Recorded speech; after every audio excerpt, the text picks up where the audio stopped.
never owing nobody in the public, no entity ever.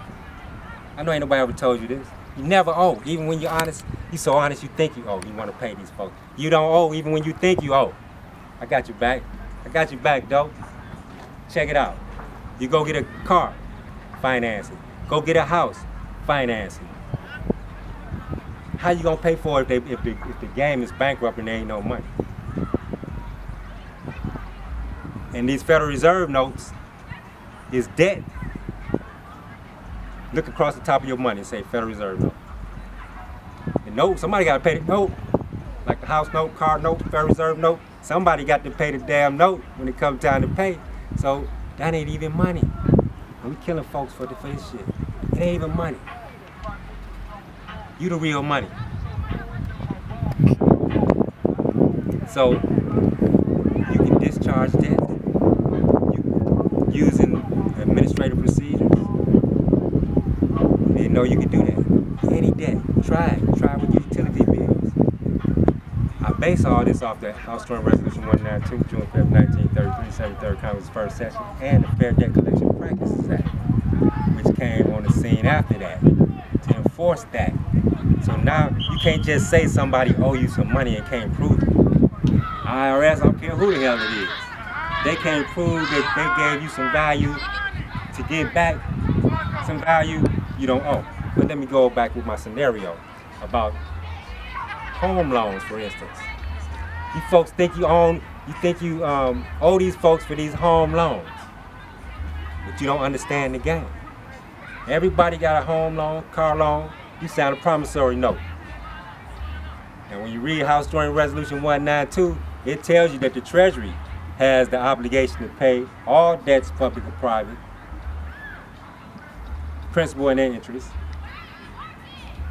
So, obligation is not yours to pay. But we never seen House Joint Resolution 192 in school. That was never part of the history lesson. So the Treasury has the obligation to pay. So what's going on is a public and private thing.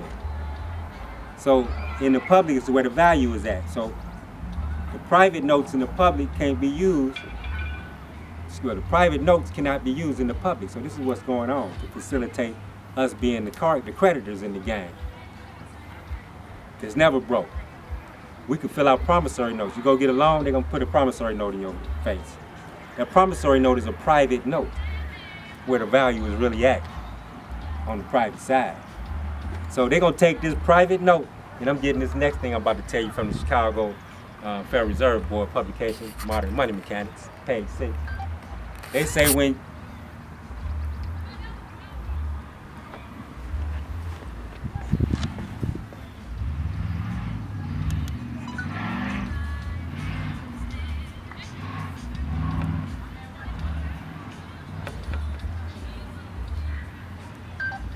think he get hot. okay. We still good though. Oh, you said a key word. I didn't even know it was a key word for that one. It said mark. You said mark that. Oh, okay. It's all good. I love it. Oh man, this is great. Let me get you back over here. Yep.